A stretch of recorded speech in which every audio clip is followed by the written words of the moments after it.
আজকে আমি দেখুন ছোলার ডাল বানাবো। ছোলার ডাল এই যে নিয়ে নিয়েছি। ছোলার ডালগুলো আমি রাত্রে ভিজিয়ে রেখেছিলাম।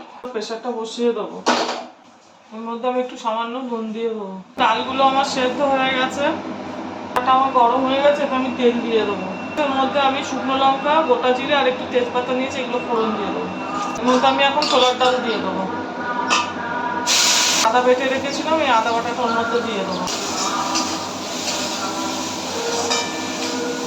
হলুদ দিয়ে দেবো, নুন দিয়ে দেবো, চিনি দিয়ে দেবো।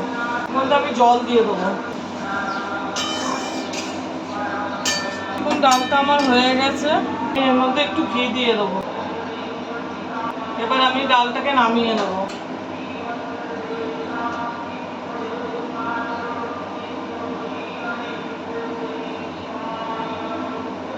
এইভাবে সাজিয়ে নিয়েছি। ছোলার ডালটা দেখুন আমার বানানো হয়ে গেছে, খুব হালকা করেই করেছি। বাড়িতে এইভাবে বানিয়ে করে খাবেন, ভালো লাগবে। আর আমার চ্যানেলটা লাইক, সাবস্ক্রাইব আর শেয়ার করুন।